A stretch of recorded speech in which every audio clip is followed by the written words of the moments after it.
जय हिंद। कैसे हो? देखो, ये जो सिलेबस है आपका, ये इसमें आपका 2-4 वाले रैखिक समीकरण दिया हुआ है, ठीक है। इसको हटाया नहीं है।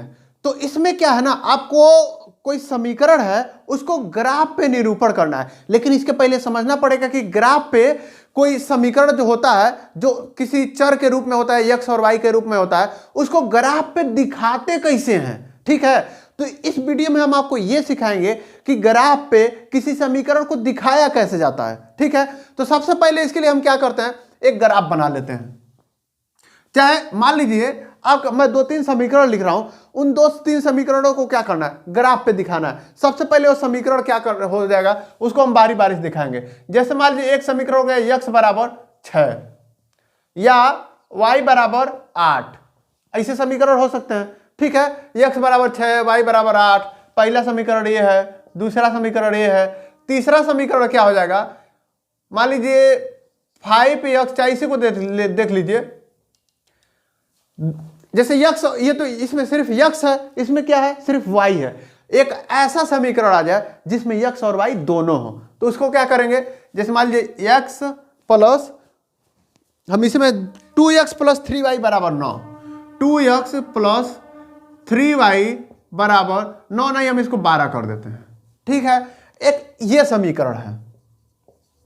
ये 3 प्रकार के समीकरण हैं। यदि x का मान कुछ हो केवल, यदि y का मान कुछ हो केवल, और इसमें x और y दोनों के मान हो केवल। अब इसको हम दिखाएंगे कैसे, मुद्दा तो ये है, ठीक है।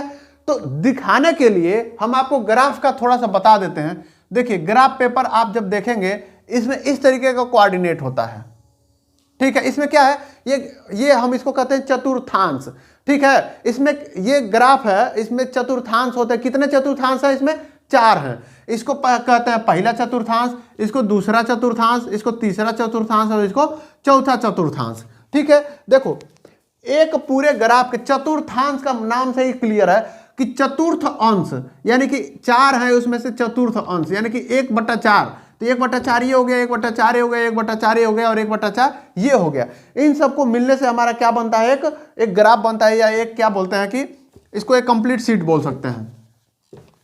अब देखो, इसमें क्या होता है, जब भी हमको इस तरीके के समीकरण को इस पे दिखाना होता है, तो ये रेखाओं के रूप में होते हैं, या हाँ रेखाओं के रूप में ही इनको दिखाया जाता है। क्यों? क्योंकि ये रैखिक समीकरण है, और जब भी घात 1 होगा, किसी भी समीकरण के घात 1 होगा, तो एक रैखिक समीकरण कहलाता है, ठीक है। तो रैखिक समीकरण का मतलब क्या हो गया, जब इस समीकरण को हम लोग इस ग्राफ पे दिखाएंगे तो एक रेखा के रूप में आएगा, ठीक है। उसी को कहा जाता है रैखिक समीकरण।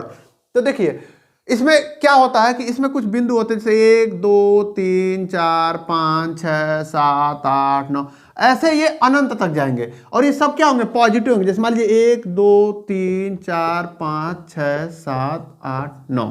इसी तरीके से इधर आएंगे तो ये माइनस में हो जाएगा, 1 2 3 4 5 6 7 8, ये बढ़ता ही जाएगा। ये हो जाएगा -1 -2 -3 -4 -5 -6 -7 -8। ये इसको हम लोग बोलते हैं जो हॉरिजॉन्टल होता है, ठीक है, जिसको हम लोग क्या कहते हैं, क्षैतिज कहते हैं मेरे ख्याल से। ये इसको क्या कहा जाता है, ये एक्स एक्सिस होता है। इसको हम लोग क्या नाम देते हैं, एक्स एक्सिस, ठीक है। और ये जो खड़ा जो होता है, इसको हम लोग क्या कहते हैं, वाई एक्सिस कहते हैं। और इसमें भी इसी तरीके के नंबर होते हैं, ऊपर पॉजिटिव होगा और नीचे क्या होगा, नेगेटिव होगा।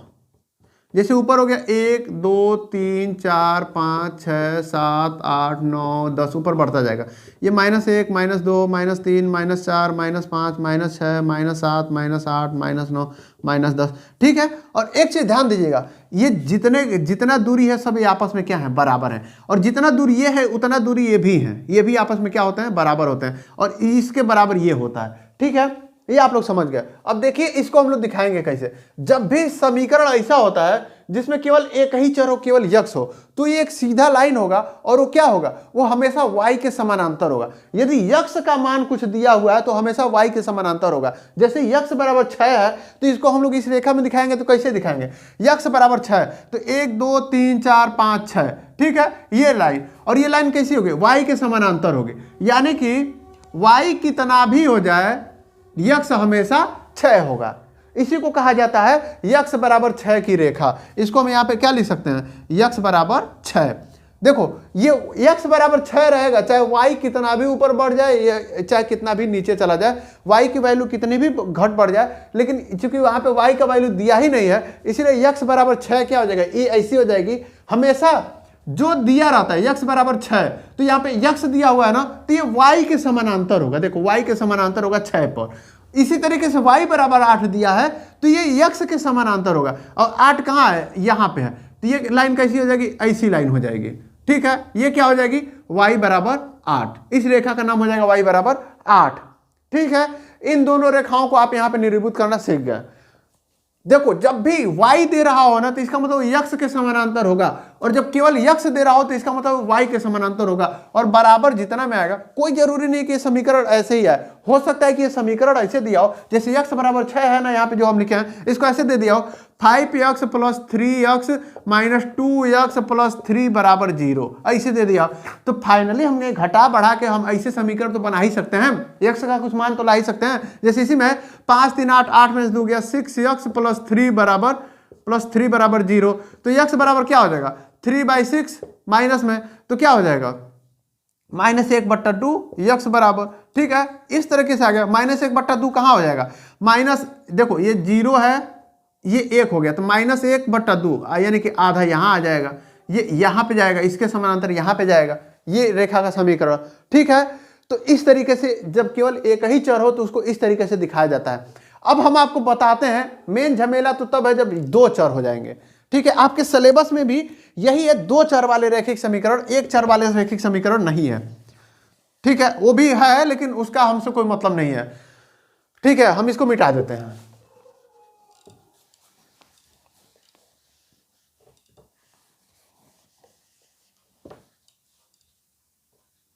अब देखो इस टाइप के क्वेश्चन को सॉल्व करने के लिए हमें क्या करना पड़ता है, क्योंकि इसमें 2 चर हैं तो हमें हमेशा 2 पॉइंट मिलेगा। ठीक है, और ये हमेशा किसी रेखा के जैसे x एक्सिस के समांतर या y एक्सिस के समांतर होने की संभावना बहुत कम होती है। ये तब होती है जब इसमें से एक का मान ही 0 आने लगे। ठीक है, लेकिन यहाँ पे एक का मान 0 नहीं आ रहा है, तो इसलिए क्या होगा, ये हमेशा कुछ टेढ़ा होगा, कुछ एंगल पे होगा। ठीक है, अब देखो इसको कैसे दिखाते हैं। जब भी एक चीज ध्यान रखो, इसमें 2 ये है ना, क्या बोलते हैं, 2 चर है, तो इसमें 2 पॉइंट मिलेंगे। तो इस तरीके के क्वेश्चन को सॉल्व करने के लिए हम क्या करते हैं, पहले एक काम करते हैं, यक्स बराबर लिख लेते हैं 0। ठीक है, हमेशा देखिए इसको कोऑर्डिनेट के रूप में लिखा जाता है। जब भी इसमें कोई एक पॉइंट है, जैसे मान लीजिए एक पॉइंट कोई यहाँ पे है, ठीक है, तो इसका एक कोऑर्डिनेट होगा। कोऑर्डिनेट क्या होगा, पहले यक्स होता है और फिर वाई होता है। ठीक है, जो भी कोऑर्डिनेट होता है उसमें जो पहली संख्या होती है, देखिए कैसे लिखते हैं कोऑर्डिनेट को, एक छोटका कोष्टक में एक तरफ बीच में कामा होता है, एक इधर अंक होता है और एक इधर अंक होता है। छोटे कोष्टक में देखो क्या करते हैं, एक मंझला छोटा कोष्टक लिखते हैं, बीच में एक कामा होता है। ये इस तरीके से जब हो तो समझ लीजिए कि वो क्या है, कोऑर्डिनेट है। उसमें एक तरफ इधर कोई संख्या होती है, मान लीजिए वो x है, तो ये क्या होता है, ये एक्स एक्सिस वाला होता है, और इधर क्या होता है, वाई होता है, तो ये वाई एक्सिस वाला होता है। अब इधर कोई भी संख्या हो, इधर मान लीजिए 5 हो, यहाँ पे 4 हो, इसका मतलब क्या हो गया, एक्स एक्सिस पे 5 है और वाई एक्सिस पे कितना है, 4 है। ठीक है, तो इस तरीके से इसको दिखाया जाता है। तो इसको क्या कहते हैं, ये एक कोऑर्डिनेट है। ठीक है, ये एक क्या है, कोऑर्डिनेट है। तो जब भी 2 चर होंगे तो आपको 2 कोऑर्डिनेट मिलेंगे, और 2 कोऑर्डिनेट मिलेंगे मतलब 2 बिंदु मिलेंगे, और उन दोनों बिंदुओं को मिला दीजिएगा तो एक रेखा मिल जाएगा। यही तो रेखा होता है भाई, 2 बिंदुओं को मिला दीजिए तो एक रेखा मिल जाता है कि नहीं मिल जाता। ठीक है, तो उसी तरीके से यहाँ पे हमको पहले 2 बिंदु निकालना है, ज्ञात करना है। अब देखो ज्ञात कैसे करेंगे, मान लो पहले समीकरण, पहले कोऑर्डिनेट में क्या होगा, इस समीकरण में x बराबर 0 मान लेते हैं, x बराबर 0। ठीक है, तो x बराबर 0 का मान जब इस समीकरण में रखेंगे तो क्या हो जाएगा, 2 गुणे 0, x यहाँ पे 0 रख दिए, प्लस 3y बराबर कितना है, 12। ये पॉइंट 0 हो गया, ये क्या हो जाएगा, 3y बराबर 12। तो y बराबर क्या हो जाएगा, 12/3 बराबर 4। ठीक है, अब देखो x बराबर 0 है तो y बराबर कितना है, 4 है। तो इसका कोऑर्डिनेट कैसे लिखेंगे, x के यहाँ पे 0 और y के यहाँ पे 4। भाई यही ना कोऑर्डिनेट होता है, एक तरफ x होता है एक तरफ y होता है। तो x का मान हमने 0 रखा तो 0 लिख दिया, y का मान 4 आया तो हमने, सॉरी यहाँ पे 4 लिखो, यहाँ पे 4 लिख दिया, y का मान 4 हो गया। ठीक है, हमको एक कोऑर्डिनेट मिल गया। अब इस कोऑर्डिनेट को हमको इसमें दिखाना है, ग्राफ में दिखाना है, तो कैसे दिखाएंगे? x बराबर 0 है तो x 0 कहाँ है? यही है, ठीक है। अब देखो y बराबर क्या है? 4 है, तो y बराबर 4 कहाँ आएगा? 1 2 3 4, ठीक है, यहां आएगा, ये कोऑर्डिनेट यहां आएगा। अब यही क्यों आएगा? कोऑर्डिनेट कैसे दिखाना है पहले ये भी हम आपको बता देते हैं, ठीक है। मान लीजिए इसमें इस ग्राफ में आपको कोऑर्डिनेट 4 और 5 को दिखाना है, मान लीजिए 4 और 5 को दिखाना है, इस कोऑर्डिनेट को हमको इस पे दिखाना है, तो क्या करेंगे? पहले x पे 4 है, 4 को देख लो, यहां है, ये बिंदु कर लो। y कहाँ है? 5 है, 5 इसके कर लो, ठीक है। इसको आगे बढ़ाते हुए एक डॉटेड लाइन खींच दो, ये जहां पे एक दूसरे को काटेंगे यही बिंदु क्या हो जाएगी? 4 और 5, ये कोऑर्डिनेट क्या है? 4 और 5, ठीक है। इस तरीके से कोऑर्डिनेट में हमको कोऑर्डिनेट को ग्राफ में दर्शाते हैं, ठीक है। जैसे कोई कोऑर्डिनेट है 4 और 5 तो उसको इस तरीके से यहाँ पे हम लोग दिखा सकते हैं। खैर हम लोग इसको दिखा रहे थे, इस कोऑर्डिनेट को दिखाना था 0 और 4 को। तो एक बात बताओ, x बराबर 0 है तो x बराबर 0 के सीध में हम ऊपर लाइन खींचेंगे, और y बराबर 4 है तो y बराबर 4 के ऐसे खींचेंगे। कहाँ काट रहे हैं? 0 और 4, यहीं पे काटेंगे। इसका मतलब क्या हो गया? ये पॉइंट क्या है? 0 और 4 है, इस पॉइंट को क्या कहेंगे? 0 4, ठीक है। इसका कोऑर्डिनेट क्या हो गया? 0 4। अब देखिए इसमें एक और कोऑर्डिनेट निकलेगा, वो कैसे निकालेंगे? देखो x बराबर पहले हमने 0 रखा है यहाँ पे, अब क्या लगते हैं? y बराबर 0, ठीक है। जब y बराबर 0 लिखेंगे तो क्या हो जाएगा? 2x प्लस 3 गुणे 0, क्योंकि y तो 0 हमने मान लिया है, बराबर कितना है? 12। अब देखो ये पॉइंट तो ये तो 0 हो गया, क्या बच गया? 2x बराबर 12, तो x बराबर कितना हो जाएगा? 6, ठीक है। x बराबर 6 आ गया, तो हमारा कोऑर्डिनेट क्या होगा? कोऑर्डिनेट हमारा क्या लिखते हैं? पहले x लिखते हैं तो क्या हो जाएगा? x बराबर कितना है? 6 आया। फिर y लिखते हैं, y हमने क्या माना है? 0 माना है। कोऑर्डिनेट क्या आ गया? 6 और 0। 6 और 0 कहाँ होगा? x एक्सिस पे 6 देखिए, 1 2 3 4 5 6, ये हो गया, ठीक है। x बराबर 6 की लाइन ये हो जाती है। y बराबर 0 है, y बराबर 0 यहाँ पे आएगा, तो ये लाइन यहाँ पे होगी। कहाँ काटे? एक दूसरे को इसी पॉइंट पे काट दिए। अब देखिए ये बिंदु आपको क्या मिल गया? ये बिंदु 6 और 0। अब हमको क्या करना है? ये जो कोऑर्डिनेट है और ये कोऑर्डिनेट जहां पे इसमें जो बिंदु यहां पे ग्राफ में मिले हैं, इन दोनों को मिलाती हुई एक रेखा खींच दीजिए। हमारा रेखा थोड़ा सा टेढ़ा हो गया है, लेकिन आप लोग टेढ़ा मत खींचेगा, ऐसे जाएगा, ठीक है। देखो ये जो रेखा है, यही रेखा क्या है?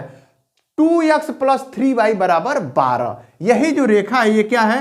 2x प्लस 3y बराबर 12।